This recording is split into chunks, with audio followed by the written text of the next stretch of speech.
saudara-saudara yang terkasih. Kalau puji Tuhan, kita ada di hari ini Minggu 16 Agustus tahun 2026 yang hampir sehari lagi kita akan masuk ke dalam hari bersejarah bangsa kita, yaitu hari kemerdekaan bangsa Indonesia yang telah diperingati selama 81 tahun. Maka hari ini kita sebagai umat Tuhan dan sebagai bangsa ya di tengah dunia ini, bangsa Indonesia mempunyai sebuah hak-hak hidup, memiliki rasa kebahagiaan dan kemerdekaan, hak-hak yang sama di antara setiap manusia di muka bumi. Jadi pemahaman tentang hak-hak asasi, hak-hak kesamaan hidup manusia di muka bumi harus kita mengerti, dan akhirnya saudara-saudara, kita dapat beribadah dengan baik dan benar. Kita dapat mempersembahkan korban syukur kepada Tuhan. Kita dapat beribadah dengan baik dan benar dan tenang. Dan semua ini akhirnya sampai hari ini kita dapat memuji Tuhan. Baik, kita akan membaca kitab suci dari Alkitab, kitab Galatia, surat Galatia, pasal yang ayat yang ke-8. Satu ayat saja untuk kita. Surat Galatia, pasal 6, ayat 8 bunyinya demikian. Sebab barang siapa menabur dalam dagingnya, ia akan menuai kebinasaan dari dagingnya. Tetapi barang siapa menabur dalam roh, ia akan menuai hidup yang kekal dari roh itu. Baik saudara-saudara yang terkasih, firman Tuhan di hari ini, kali ini, saya bawakan kita di bawah satu sorotan tema, jalan pembaharuan. Saudara, Rasul Paulus, Rasul yang dipilih Tuhan untuk memberitakan Injil kepada orang-orang bukan Yahudi, telah menemukan kehidupan yang begitu beragam, bervariasi, yang memang dalam kesimpulannya dia membagi atas dua bagian, yaitu kehidupan di dalam daging dan kehidupan dalam roh. Jadi dua kesimpulan ini adalah berdasarkan pengenalan Rasul Paulus tentang Kristus Yesus yang hadir di dunia ini membawa kebenaran. Saudara, lalu kemudian kita mau melihat bagaimana jalan pembaharuan yang harus kita mengerti sesuai dengan kehendak Tuhan yang ada dalam firman-Nya. Jalan pembaharuan adalah sebuah jalan yang ditetapkan oleh Tuhan. Jalan yang dibuat oleh Tuhan sendiri. Jalan yang dibangun oleh Tuhan untuk dilewati oleh setiap orang untuk menuju kepada hidup yang kekal. Jadi sebuah gambaran kehidupan di dunia ini lalu memakai pola-pola atau gaya-gaya yang berhubungan dengan aktivitas manusia. Jalan adalah sebuah tempat di mana setiap orang akan melewatinya. Kalau tidak ada jalan, di situ manusia tidak akan mungkin melewatinya. Maka jalan adalah sebuah konsep di mana situ tempat manusia akan lalu lalang, akan menuju kepada suatu lokasi di mana memang lokasi itu berguna bagi manusia. Jalan pembaharuan. Saudara, kita mau melihat apa yang terkandung di dalam kitab suci mengenai jalan pembaharuan. Jalan pembaharuan itulah sebuah kode, sebuah tanda yang disediakan oleh Tuhan melalui wahyunya kepada Rasul Paulus, bahwa tanda itu adalah yang memberikan kepada setiap orang yang percaya kepada Yesus. Jadi inilah tanda saudara. Jalan pembaharuan adalah sebuah kode kehidupan. Kita memperhatikan kode kehidupan. Jadi di setiap hidup setiap orang itu ada kode. Ada kode yang memberikan pengenalan pada seseorang. Saudara pergi ke supermarket, ya, berbelanja sesuatu barang, untuk saudara mencari sesuatu yang begitu luas, begitu banyak, itu ada sistem kode. Ya. Jadi kalau saudara mau menanyakan sebuah benda, apakah ada benda ini, mereka akan melihat di komputer dengan memakai metode kode. Ya. Oh ada, nah, saudara dengan mudah. Jadi orang dapat mengenal sesuatu barang dengan cepat melalui kode atau numerisasi, numerik, ya, nomor yang sudah diberi label di setiap benda. Maka jalan kehidupan adalah numeriknya Tuhan atau kode yang Tuhan sudah berikan. Siapa yang mau melewati, dia harus datang pada Yesus Kristus.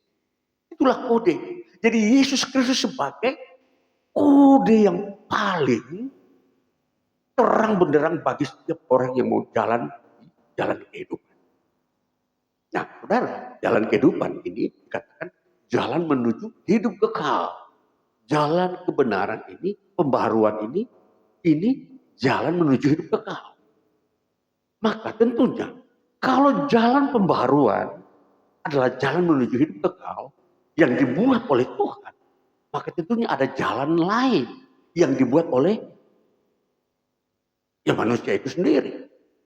Ya, makanya di dalam sebuah ayat yang dikatakan tadi, ayat 8, barang siapa menabur dalam dagingnya, ia akan menuai kebinasaan. Ini sebuah kiasan bahwa menabur dalam daging itu adalah sebuah kode. Kode ada numerik, ya, yang ada dalam seluruh kehidupan manusia di muka bumi. Bahwa sejak manusia diciptakan sampai hari ini, kode numerik ini, manusia yang hidup dalam daging sudah ada tandanya. Nanti tandanya saya akan perlihatkan. Tanda-tanda manusia yang hidup dalam daging dan tanda-tanda yang manusia hidup dalam roh. Kembali saudara, tentunya kita berbicara tentang jalan yang dibuat oleh manusia, yang diberi kode hidup dalam daging. Nah, hidup dalam daging ini dikatakan menuju kepada kebinasaan. Perlu kita tahu, jadi antara hidup kekal dan kebinasaan itu ada.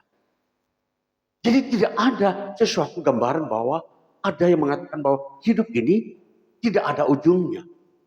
Jadi hampa. Dengan kata lain, bahwa manusia yang menjalani hidup ini tidak mempunyai manfaat makna. Itu kata filosofi-filosofi orang-orang Yunani kuno yang menyatakan bahwa hidup ini seringkali tidak mempunyai ujungnya. Jadi manusia yang lahir mati tanpa ada dampaknya. Jadi tidak memberi dampak-dampak yang membahagiakan. Jadi kalau kita ibaratkan bahwa kalau apa yang manusia tanam lalu kemudian dituai, lalu hasil tuaian itu seperti katakanlah kalau sebuah pohon itu sudah tidak berbuah lagi dibakar, maka itu disebut hampa. Manusia tidak seperti itu, saudara. Manusia dia mempunyai akhir yang wujudnya nyata yang disebut binasa atau hidup kekal. Jadi binasa adalah sebuah tempat yang berwujud, saudara. Dia bukan kosong. Sedangkan hidup kekal, hidup yang berwujud juga yang disebut hidup dalam keabadian dengan Tuhan. Ini yang kita perlu pahami, saudara. Sehingga ilmu pengetahuan tidak bisa menguasai kita. Ada firman Tuhan. Ada wahyu yang membicarakan tentang hidup manusia, ada akhir, ada wujudnya. Maka ini saudara-saudara yang terkasih, di sini kita mau belajar tentang kebenaran bahwa hidup pembaruan, jalan pembaruan itu kita harus melaluinya. Itu jalan yang dibuat oleh Tuhan. Jalan yang dibuat untuk membawa manusia kepada hidup yang kekal. Nah, sedangkan jalan yang dibuat oleh manusia, itu jalan disebut dalam keadaan yang lama. Jadi antara lama dengan baru adalah sesuatu yang berbeda. Pembaruan artinya Tuhan membuat jalan yang dimana dia memperbaharui manusia supaya dia meninggalkan yang lama menuju pada jalan pembaru. Inilah yang kita mau melihat bagaimana Tuhan hadir di bumi, menghadirkan apa yang Ia kehendaki. Jadi di dunia ini ada kehendak Tuhan yang harus kita tahu di mana kehendak Tuhan itu.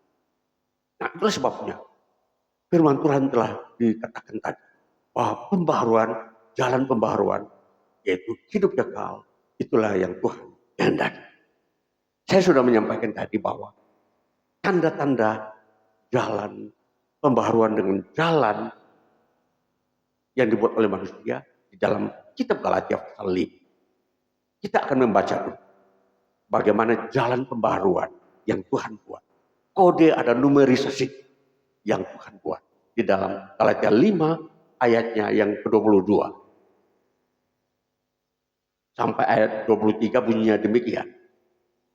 Tetapi buah roh ialah kasih, sukacita, damai sejahtera, kesabaran, kemurahan, kebaikan, kesetiaan, kelemah lembutan, penguasaan diri. Ada 9 buah roh yang seringkali kita sudah mengingatnya, menghafalnya. 9 buah roh. Jadi ini saudara, ini numerisasi kode yang Tuhan taruh di jalan pembaruan. Jadi kita harus melihat benar-benar jalan ini. Jalan ini hanya berisi 9 buah roh tadi. Kalau kita sebut 9 karakteristik. Jadi jalan pembaruan itu yang kita temui hanya jalan kasih. Katakan lagi di situ, sukacita, damai sejahtera, kesabaran, kemurahan, kebaikan, kesetiaan, kelemah lembutan, dan penguasaan diri. Ini saudara, ya kita betul-betul tahu di dalam jalan yang Tuhan telah memberi numerisasi ini. Jadi tentunya di jalan ini tidak akan saudara menemukan yang lain. Hanya menemukan 9 karakteristik. Habis kasih, sukacita, kesabaran. Jadi disitulah warna-warna, kode-kode yang ada di dalam jalan pembaruan. Maka inilah pola atau gaya berpikir yang kita akan bicarakan di era ini. Bahwa kita telah masuk ke dalam sebuah era yang disebut era pengetahuan. Era di mana manusia telah membangun banyak fasilitas untuk manusia hidup. Tetapi kita melihat bahwa semua ini ragam-ragam ini untuk membangun kehidupan. Maka Tuhan membangun juga sebuah jalan kehidupan bagi kita, saudara. Jalan kehidupan ini jalan kekekalan. Dan itu sudah ditandai dengan numerisasinya tadi. 9 buah roh. Selanjutnya saya sampaikan lagi. Jalan kebinasan. Jalan yang dibuat oleh manusia sendiri. Kita memperhatikan Galatia pasal 5 ayat sebelum ayat 19. Mulai perbuatan daging telah nyata, yaitu percabulan, kecemaran, hawa nafsu, penyembahan berhala, sihir, perseteruan, perselisihan, iri hati, amarah, kepentingan diri sendiri, percederaan, roh pemecah kedengkian, kemabukan, pesta pora, dan sebagainya. Saya mencatatnya ada 15 karakteristik di jalan yang dibuat oleh manusia, yaitu jalan daging. Dalam konsep ini diberi numerik jalan lama. Jalan lama. Maka saudara-saudara, ini jalan lama ini adalah buah karya manusia, bukan Tuhan. Itu sebabnya kita memperhatikan manusia, karakteristiknya yang menuju kepada kebinasaan ada 15 karakter. Ya. Jadi, kalau kita melihat di dalam diri setiap bangsa suku bangsa, setiap orang pribadi masyarakat yang karakteristiknya berisikan 15 karakter ini, tanda menuju kepada kebinasaan. Ini tanda bagi kita, pengetahuan kita, pengenalan kita, karakteristik bagaimana manusia akan menuju kepada kebinasaan. Ujungnya adalah mereka ada di dalam maut yang dicatat dalam Alkitab sebagai neraka. Nah, di situ jalan menuju ke neraka. Jadi tentunya kita mau memperhatikan jalan itu. Bagaimana jalan ini wujud? Di sepanjang jalan menuju kebinasaan apa isi karakteristik? Pertama kan kita sudah lihat selalu ada disebut situ percabulan. Saudara akan menemukan percabulan di sepanjang jalan itu. Ya, selalu orang berbuat percabulan di situ. Kemudian kecemaran. Saudara akan menemukan kecemaran di sepanjang jalan itu. Kecemaran. Kemudian ditemukan lagi hawa nafsu. Situ banyak saudara akan menemukan hawa nafsu dalam sepanjang perjalanan menuju kebinasaan. Tidak ada yang lain. Kemudian masih ada lagi disebut penyembahan berhala. Jadi sepanjang karakteristik itu, penyembahan berhala saudara akan melihat orang melakukan semua ibadah-ibadah palsu, penyembahan-penyembahan kepada roh setan, roh kegelapan, dan semua roh-roh yang bukan dari Tuhan. Itu penyembahan berhala. Kemudian disebutkan lagi, di situ ada sihir. Jadi sepanjang jalan itu saudara menemukan orang-orang yang hidupnya melakukan sihir. Saudara tahu apa itu sihir? Sesuatu yang mau mendapatkan sesuatu dengan cepat dan mudah melalui sesuatu kekuatan-kekuatan gaib. Ya, kadang-kala prakteknya begini. Ada orang ingin mencuri atau mengambil barang orang lain dari dalam diri orang lain, dia melakukan hipnotis. Nah, itulah sihir. Dan semua, jadi penipuan, semua bentuk-bentuk penipuan yang menggunakan ilmu-ilmu sihir ini, itu sudah merajalela sampai hari ini. Jadi, saudara perhatikan, ilmu hipnotis adalah ilmu sihir. Ya, jadi ini saudara harus tahu, perhatikan baik-baik. Jadi sepanjang jalan manusia yang manusia buat, itu ada ilmu sihir.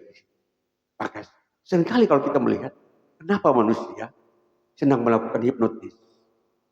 Karena dia di situ dengan mudah mendapatkan apa yang dia inginkan. Dia mau mencuri, dia membodohi orang lain. Dan semua ingin mendapatkan kekayaan pun lewat ilmu ini pun bisa.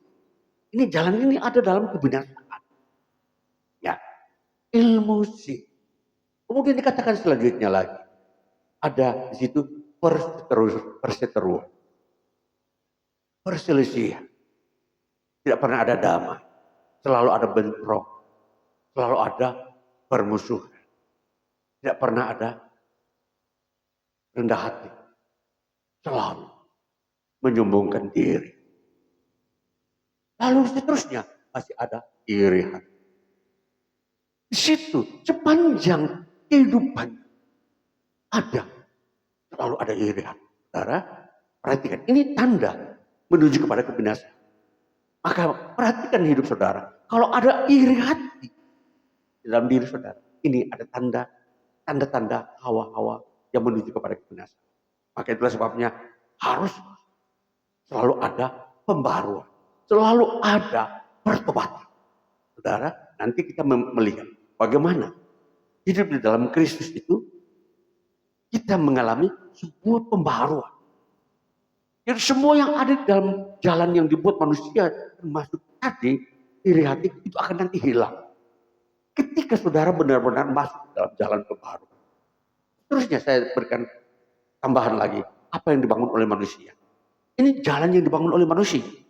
Iri hati, amarah, kepentingan diri sendiri, percederaan, suka melukai orang, roh pemecah, kedengkian, kemabukan, orang, dan sebagainya. Ini saudara gambaran yang sudah diperlihatkan oleh Rasul Paulus. Bagaimana pengenalan setiap jalan yang dibangun oleh manusia yang menuju kepada kebinasaan. Karakter-karakter yang ada dalam sepanjang jalan menuju kebinasaan ini. Jalan lama. Maka saudara, jadi di dunia ini hanya ada dua jalan. Jalan kebinasaan dan jalan menuju hidup yang kekal. Maka, saudara, kita mau memperhatikan bahwa apa yang dibangun oleh manusia itu dari dagingnya sendiri, dari kondisi keberdosan. Bahwa ini menandakan bahwa jalan yang manusia bangun sendiri ini adalah jalan berdosa yang sudah diberi sebuah tanda bahwa itu adalah jalan berdosa.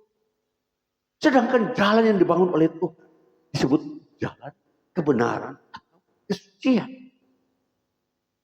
Maka saudara, kita memperhatikan.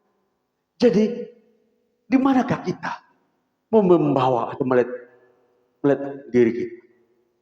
Kita mau menaruh hidup kita di jalan kebenaran, atau jalan pembaruan, atau itu di jalan lama yang tidak mau dibaharui oleh tetap di dalam daging. Jalan yang dibangun oleh ambisi ego kita sendiri. Jalan yang mau dibangun oleh keangkuhan, kemauannya kita sendiri. Tidak mau tunduk kepada Tuhan. Nah, ini. Jadi di mana setiap waktu, setiap orang menjalani hidupnya, disitulah dia tinggal memilih. Dia mau menjalani hidup hari ini berdasarkan jalan Tuhan kah atau jalannya sendiri. Ini perlu ada sebuah keputusan. Sebelum mengakhiri kehidupan di dunia ini, saudara harus memilih jalan yang harus saudara tempuh. Jadi sebelum terlambat, tidak ada seorang pun yang berkata, aku tidak mau ke jalan Tuhan, aku tidak mau jalan Tuhan. Tidak bisa. Setiap orang di muka bumi sudah mendapatkan sebuah yang disebut, apa yang disebut seringkali orang bilang takdir. Takdir itu sebuah ketentuan yang sudah ditentukan oleh kamu harus memilih jalan. Ini salah satu. Jalan yang dibuat oleh Tuhan atau jalan yang kamu buat sendiri. Yang dibuat oleh manusia pada umumnya. Jadi Yesus Kristus datang ke dalam dunia. Membawa sebuah jalan kebahagiaan. Allah memberi jalan itu di dalam Yesus Kristus. Maka saudara-saudara perhatikan. Hidup di dunia ini tidak bisa bergantung kepada orang lain. Tapi kita bergantung kepada Tuhan. Karena Tuhanlah yang membawa kita kepada keselamatan. Orang lain atau manusia dia tidak akan bisa membawa kita kepada keselamatan. Karena manusia semua menuju kepada kebinasaan. Hidup dalam daging. Di dalam diri manusia tidak ada sebuah nilai keilahian. Karena dosa telah menguasai mereka. Itulah sebabnya Yesus Kristus datang untuk membawa nilai baru yang disebut nilai pembaru yang akan membawa manusia kepada hidup kekal. Jadi kita memahami konsep hidup di dunia ini berdasarkan firman Kristus, firman bahwa hidup kekal itu sudah ada kepastian. Apa itu? Kita hidup dalam kasih, sukacita, kesabaran, kelemah lembut, kebaikan. Jadi semua buah-buah ini ada. Jadi kalau saudara percaya kepada Kristus Yesus, saudara menjadi seorang Kristen tapi mempunyai kasih, maka ini sesuatu yang ganjil.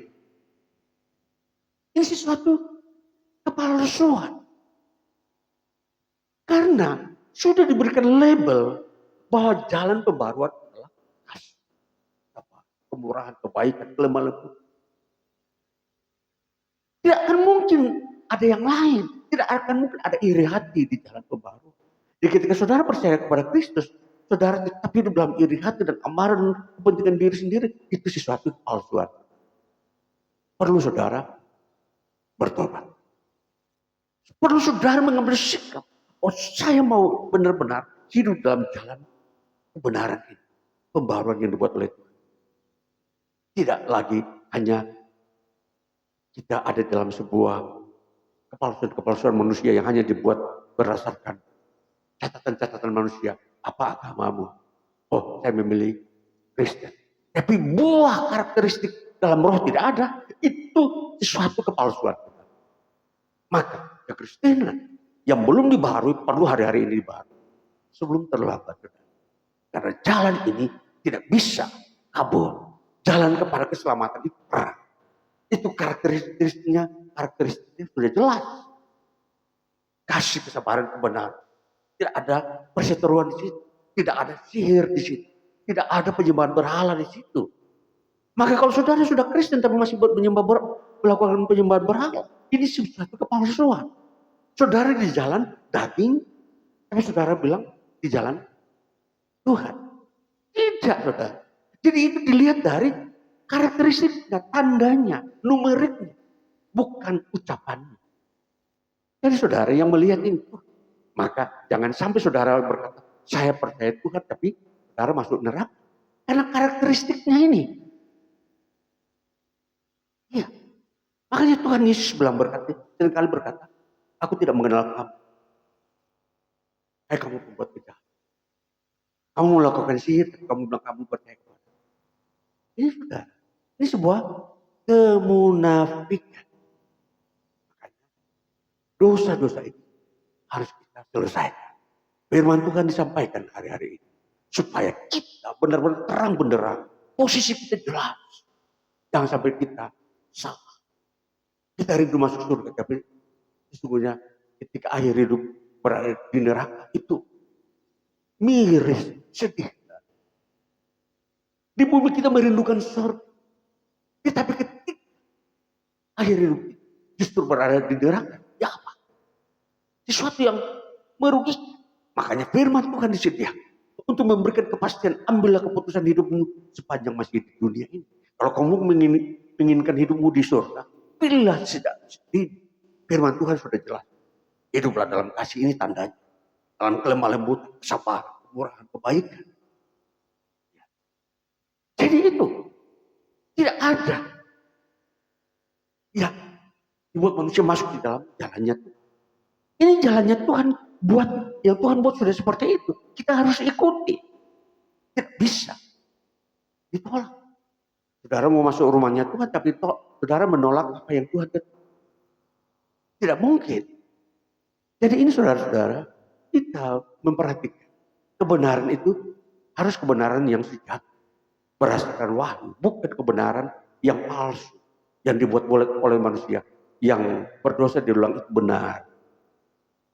Itu punya Tuhan mau firman-Nya itulah satu-satunya yang dia pakai, bukan buatan manusia. Apa yang Tuhan sudah wahyukan itulah yang dipakai Tuhan sebagai penghakim, sebagai ukuran untuk membawa setiap orang masuk ke dalam kerajaan surga.